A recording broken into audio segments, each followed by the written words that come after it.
Hi everyone, my name is Brady, and my project is examining men in the United States and how they've been responding to COVID-19. I wanted to start off with a statistic. It appears that 55% of recorded deaths from COVID-19 in the United States are men, even though only 49% of reported cases are attributed to men. It makes sense that 49% of cases are attributed to men because 49% of the US population is men. But we can't explain with demographics alone this number. We can't explain 55% of deaths. And consistently across the states, even though the disease burden between men and women for COVID-19 is quite balanced, honestly, we still see that men are dying at higher rates than women. And so I wanted to look at some of the reasons why this might be happening. I wanted to start at the top with the presidents because we've had some incredibly disparate and very different masculine approaches to handling the COVID-19 pandemic from the Oval Office. We remember Donald Trump's approach. He wanted to convince us that we had total control over COVID-19 from the day it started, and it was never going to affect us. We were all going to be okay. We were going to bend it to our will.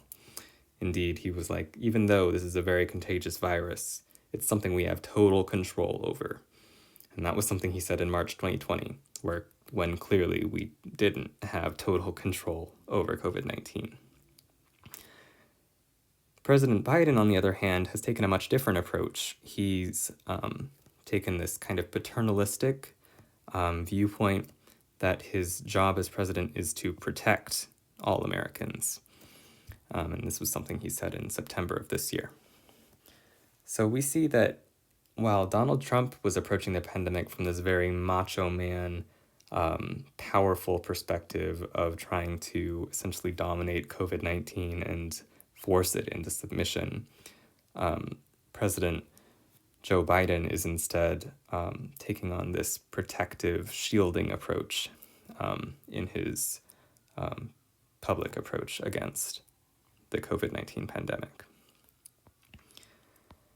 In terms of just health outcomes for men in the United States, we see that, according to the CDC, 47.6% of those who have received at least one vaccination against COVID-19 are men. So less than half of the people that are receiving COVID vaccines are men, and in fact, less than 49%, the proportion of the population that is male, is receiving a vaccination dose against COVID-19.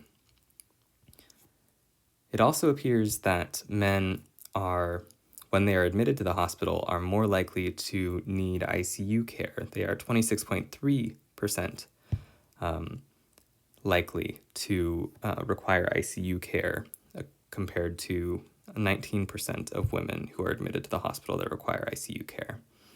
And similarly, 11.6% of men who are admitted to the hospital end up dying in hospital, compared to only 8.7% of women.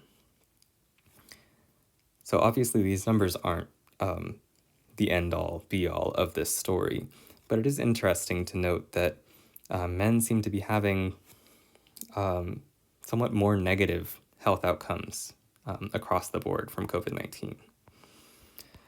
Research on men in disaster situations indicates that in fact they are more likely to disregard potential risks, and they are less likely to seek help from others. And we can actually kind of see that in these numbers up here. We can see that they might be perceiving less risk from the COVID-19, from SARS-CoV-2. And they might also be trying to fight off the illness themselves and not seek care in the early stages of the disease before it gets bad. And then they have to go to the hospital and they have to receive ICU care, and they end up being in a worse state and more likely to die because they didn't seek care earlier. Again, these are all hypotheses that would need further examination, but it would fit with current theories about men or current observations about men in disaster situations. In conclusion, it does seem that pressures to act strong, stoic, confident, or otherwise to enact a hegemonic masculinity may indeed be contributing to the disparities in health outcomes related to COVID-19 in the United States.